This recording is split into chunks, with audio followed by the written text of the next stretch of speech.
अस्सलाम वालेकुम, मैं सेल्फ फरहा यासिर और आज मैं फिर कमर्शियल चैनल के साथ एक नए मौजू के साथ मौजूद हूँ। हमारे साथ मौजूद हैं सर सईद अहमद साहब। अस्सलाम वालेकुम सर, कैसे हैं आप? वालेकुम अस्सलाम। बिल्कुल ठीक फ़राह, आप ठीक हैं? खैरियत से हैं? अल्लाह का शुक्र सर, मैं भी ठीक हूँ। बैंकिंग सेक्टर को 2027 में इस्लामिक बैंककारी में तब्दील करना क्या वाकई मुमकिन है?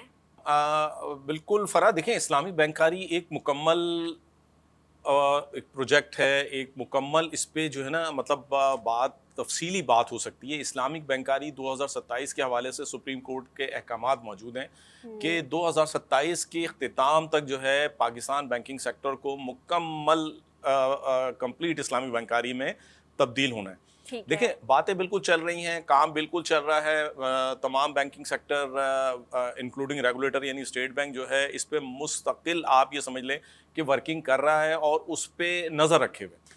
और इस वक्त बल्कि आप ये कह लें कि जितनी नई ब्रांचेस कायम हो रही हैं उन नई ब्रांचेस में 90% जो कोटा है वो इस्लामिक बैंकारी का है। अच्छा, उसके अलावा जो कन्वेंशन से इस्लामिक की तरफ जो चेंज हो रही हैं वो ब्रांचेस अलग हैं।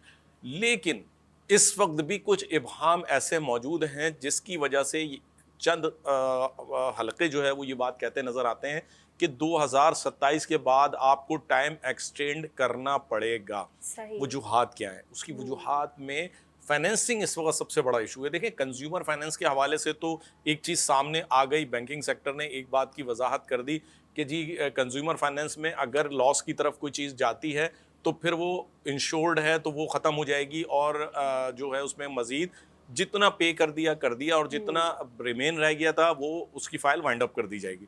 लेकिन अगर आप एसएमई फाइनेंस, कॉर्पोरेट फाइनेंस की बात करते हैं तो इसमें काम में अभी भी बहुत गुंजाइश मौजूद है, जिसकी वजह से इस बात पर सवाल उठ रहे हैं कि कन्वेंशनल की ज़रूरत अपनी जगह बरकरार रहेगी, इस्लामिक बैंकारी पर काम अपनी जगह होना ज़रूरी है।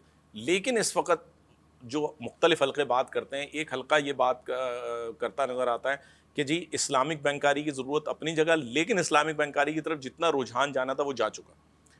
दूसरी तरफ कन्वेंशनल में जो लोग काम कर रहे हैं उनमें से अक्सरियत ऐसी है कि जिनको कन्वेंशनल और इस्लामिक से मतलब नहीं, उन्हें अपने काम से मतलब है, उन्हें अपनी सहूलत से मतलब है। उनका अकाउंट जहाँ है वो बोलते हैं भाई एज इट इज़ हमें चलते रहना चाहिए। तो अब वो चीज़ ख़त्म हो चुकी है कि भाई अब इस्लामिक की तरफ लोगों का रुझान है या कन्वेंशनल से लोग जान छुड़ाना चाहते हैं, ये सब हो गया, अवेयरनेस आ गई। अब जो इस्लामिक की तरफ है वो इस्लामिक की तरफ है, जो कन्वेंशनल की तरफ है वो कन्वेंशनल की तरफ है।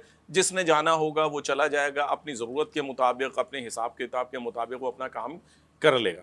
तो अब देखना यह है कि 2025 का अख्तिताम क्या होता है, 2026 की शुरुआत क्या होती है, क्या होती है? उस पे यकीनन हम उसके बाद इस एक और प्रोग्राम करने की पोजीशन में होंगे। लेकिन मैं यहाँ आपको अपने अपने जो व्यूवर्स हैं उनको ये मैसेज दे दूँ कि कमर्शियल चैनल सितंबर में एक बहुत बड़ा प्रोग्राम करने जा रहा है और इस प्रोग्राम में कमर्शियल चैनल बड़े उलमा के साथ, बैंक प्रेसिडेंट्स के साथ, इस्लामिक बैंकारी के हवाले से एक प्रॉपर पूरा प्रोग्राम करेगा और उस प्रोग्राम में आपको इस्लामिक बैंकारी के हवाले से बैंकर्स क्या कर रहे हैं, उलमा का क्या किरदार है, रेगुलेटर का क्या किरदार है, वो सारी चीज़ें इंशाअल्लाह ताला लाइव फराहम की जाएंगी। उसकी डिटेल्स वक्तन फ़वक्तन अब आपको चंद दिनों में शेयर किया जाना शुरू होगा। सर बहुत शुक्रिया, आपने अपना कीमती टाइम निकाला हमारे लिए। आपने बहुत अच्छी वजाहत की सवाल की।